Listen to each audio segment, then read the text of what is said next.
Michael. Very thought-provoking data. So we'll move on to the next lecture. So Hamish is going to speak to us about asking the right questions, proposal for a novel questionnaire.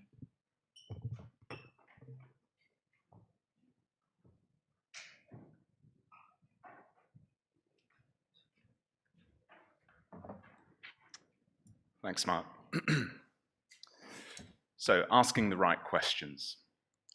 Should we be asking any questions at all? What does a screening program without a health questionnaire look like? I don't think we're ready for that. I don't think we should do that. Whilst we recognize that symptoms are poor predictors of disease, we must also recognize that an important proportion of young individuals will experience a warning symptom prior to their sudden cardiac arrest. There's also an important number of conditions on our hit list, our target conditions, that are more likely to manifest with a symptom rather than an ECG anomaly. So, whilst debate continues as to what constitutes the most effective screening strategy, there is widespread agreement that it should include a health questionnaire. So how are we currently asking those questions? This is what two pretty commonly used, widely used health questionnaires look like. You've got the CRY questionnaire on the left and the AHA 14 element health questionnaire on the right. And they both use close-ended question styles, okay? And they are associated with a huge number of positive responses. So if you look at CRY data, some of Harshall's fantastic work, or data that's looked at the performance of the AHA, around 1 in 3 individuals will put 1 or more positive responses on that health questionnaire. And that can be stressful at screening. The way that we manage that is to put someone like Nabil here at the screening event to try and differentiate between benign and pathological symptoms or family history. And that takes time. And it limits the number of individuals that we can screen at a screening event. It also costs a lot. So it limits our ability to upscale the program on a more population level. So to address those limitations, Dr. James McKinney's group in Canada developed this novel health questionnaire. It's points-based. It provides a quantitative assessment on symptoms and family history. But importantly, it was designed to be implemented without an on-site physician. And we like the sound of that. We like the sound of it particularly because compared to the AHA 14 element health questionnaire, it dropped the false positive referral rate by about 50%. And that suggests possible cost savings on that population scale screening.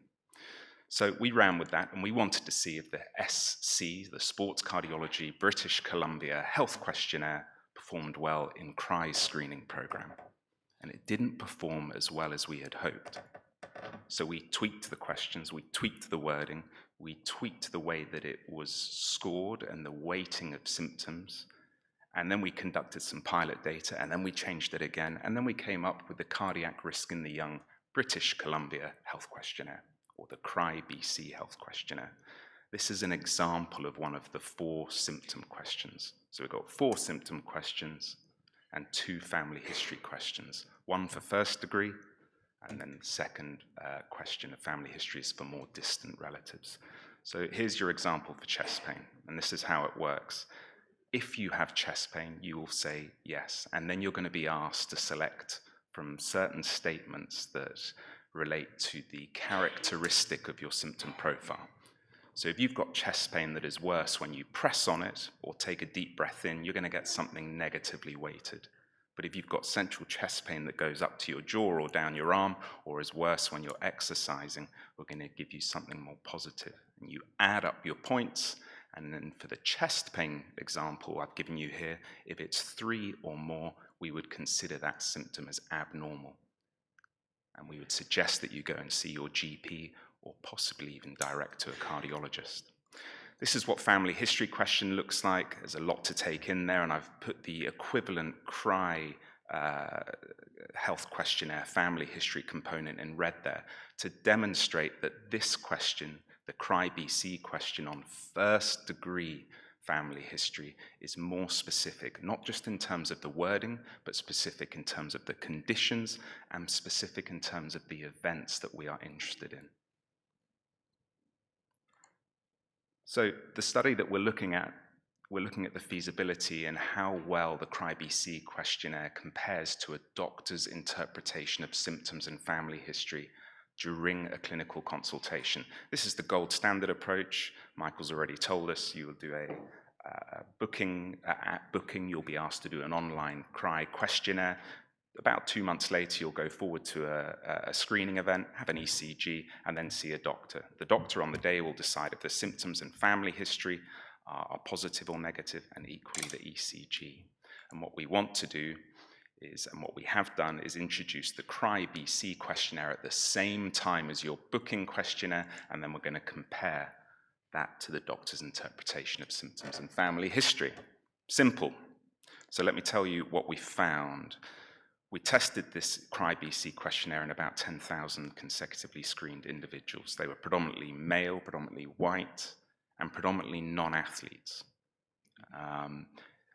I mentioned that 1 in 3 individuals usually put 1 or more positive responses on the standard CRY questionnaire.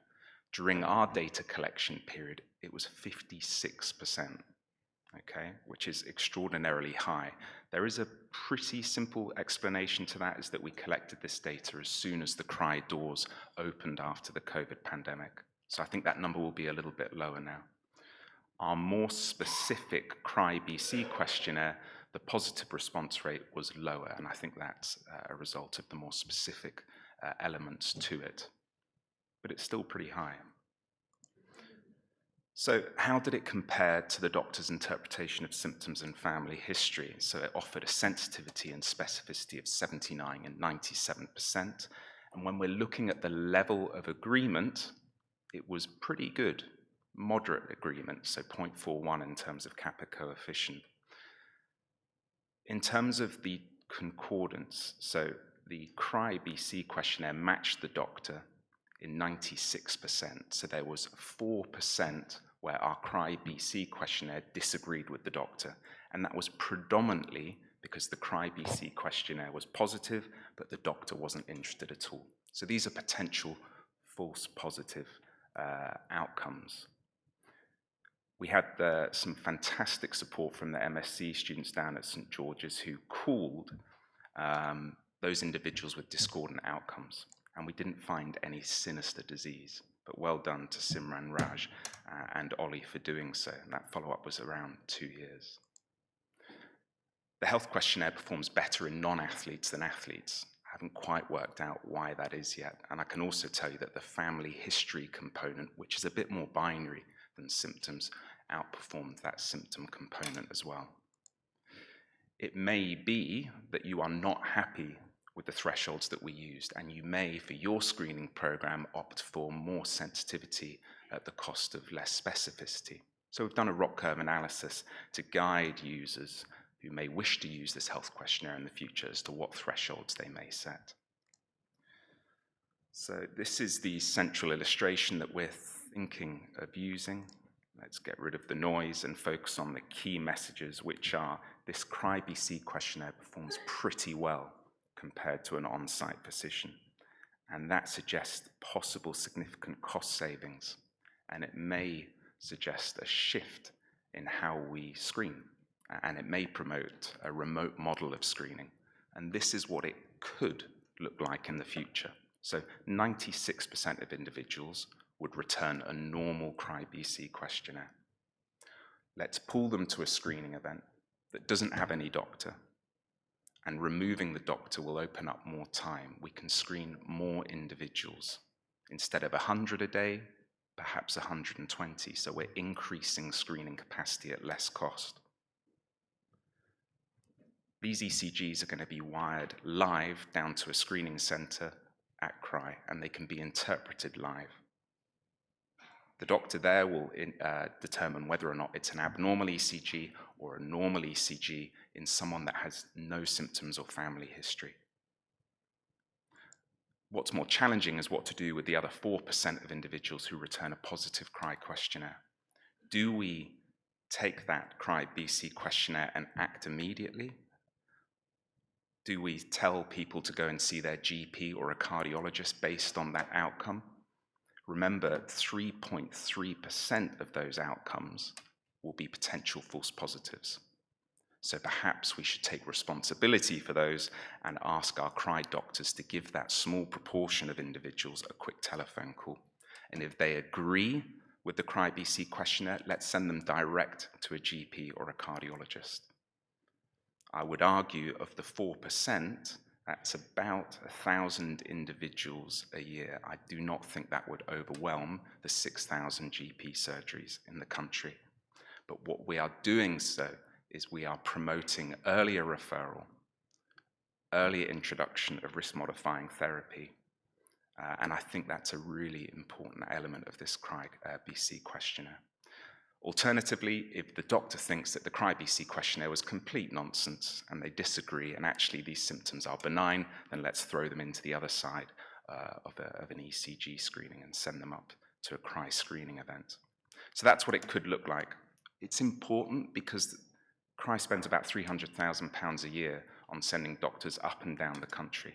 And we could be using that money to put on about 60 additional screening events. So that's 6,000 extra individuals. We're talking about increasing screening capacity by about 25% at potential less cost.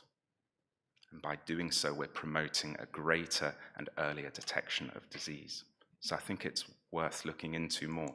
This is the first iteration of the CRY-BC questionnaire. I have no doubts, just like fantastic work from CRY researchers in the past, we can make this screening tool even better, just like we have done with the ECG. There are simple things that we can do straight off the bat, introducing educational media like this. So we could have Michael or Sanjay for 10-15 seconds telling you what a really worrying profile of chest pain looks like before you make your decision as to whether or not you have that symptom.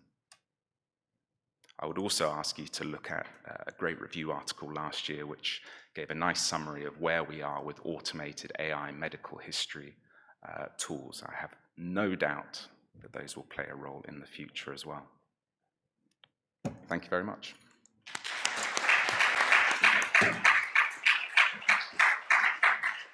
Thank you, Hamish. Thank you for sharing this new data with us.